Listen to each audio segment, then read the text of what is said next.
मैंने कहा था कि 3 साल के बिटवीन जो पीरियड में हम जायद की फसलें ले सकते हैं, सब्जियां उगा सकते हैं और कुछ उगा सकते हैं, तो वो उसमें फर्टिलाइजर की जो क्षमता है वो कम हो जाएंगी।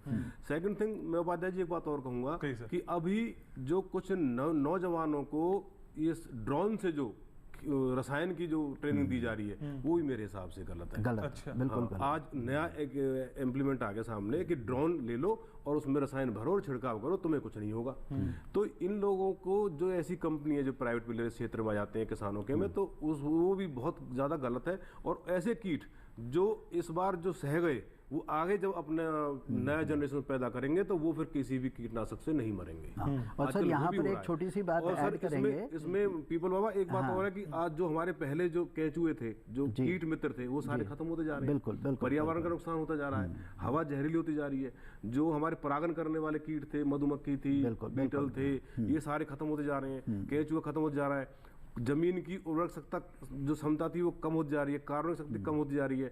जो आज देखोगे आपकी जमीन ना बहुत कठिन और कठोर हो गई है। उसका कारण यही है कि हम लोगों ने उस पर इतना अत्याचार कर दिया है। पहले जमीन हमारी माँ हुआ करती थी, लेकिन इन लोगों ने, इन कंपनियों ने आ करके उसको। और सर जब आपने यंगस्टर्स के बारे में बात की कि उनको ड्रोन एप्लीकेशन सिखाई जा रहे हैं, हमने एक बड़ा खतरनाक ट्रेंड यूट्यूब पे देखा है कि जगह जगह पर ये एक टिकटॉक के माध्यम से जैसे होता है उस तरह से आ रहा है कि 1 एकड़ में आपने 5 लाख कमाया, 2 एकड़ में आपने 1 करोड़ कमाया, क्या जी इतना केमिकल डालो, ये पेस्टिसाइड यूज़ करो, ये पद्धति यूज़ करो, ये मॉडर्न उसमें करो।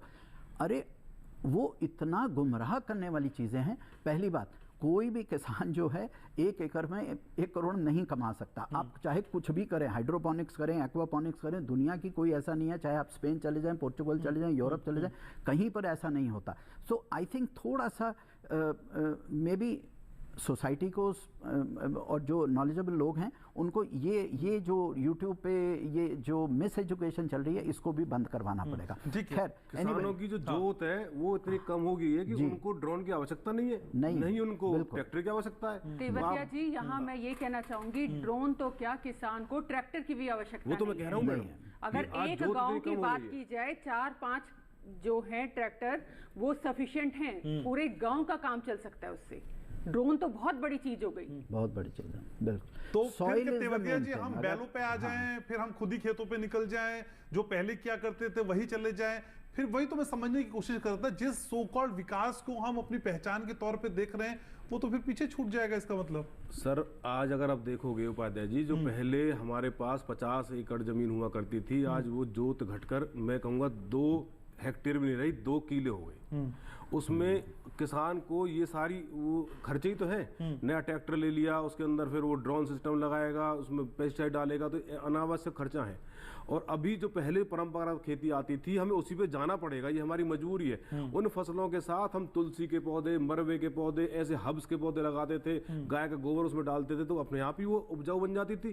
तो मैं तो ये कहूंगा कि इस खेती पे आने के लिए जो आप पीपल बाबा बता रहे थे, उस खेती को करने के लिए हमें अलग अलग हब्स लगाने चाहिए। उनकी महक से ही ये कीटनाशक नहीं आते हैं। ठीक है, ठीक है उपाध्याय जी, यहाँ मैं ये कहना चाहूंगी कि विकास ही विनाश की जननी है, हमें इस बात को मानना होगा।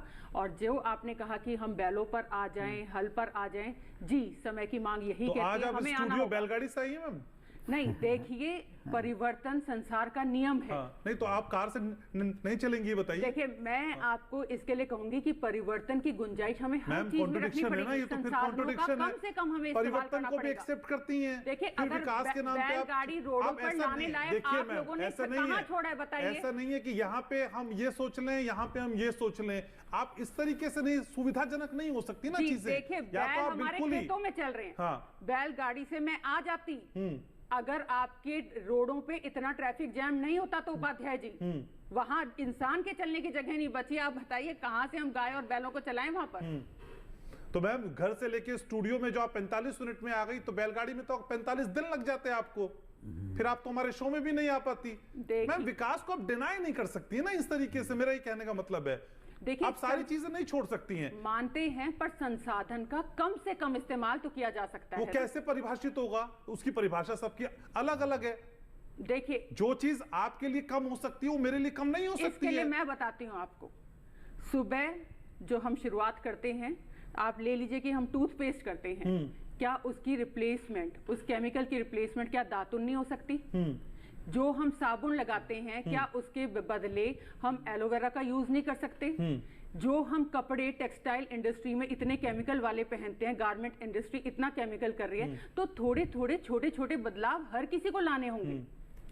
खादी की साड़ी पहनती है मैम आप? जी बिल्कुल, आज पहन के आ जाते हैं मैम, अच्छा लगता है। मैंने ये जो साड़ी पहनी है जी, ये भी हैंडलूम की ही है। अच्छा, हाँ जी, ठीक है। तो यही मैं एग्जांपल सेट करवाना चाह रहा हूं मैम आपकी तरफ से कि असल में जो अलग आप जगा रही हैं, प्रेम परिवर्तन जी जगा रहे हैं, वो आप तक सीमित ना रहे, उस रोशनी से पूरा देश जगमगाए, और यही हमारी कोशिश भी है। डॉक्टर अजय गोगिया भी हमारे साथ है। सर, असल में क्या इस तरह की गंभीर समस्याएं जो हम झेल रहे हैं, उसके लिए एक सोल्यूशन हो सकता है कि किसानों का और साइंटिस्ट का एक रेगुलर इंटरेक्शन हो, एक संवाद हो, जिससे ये पता चल पाए कि दिक्कतें कहां पे? क्या उस इंटरेक्शन को आप कम पाते हैं, लैकिंग है वहां पे सर?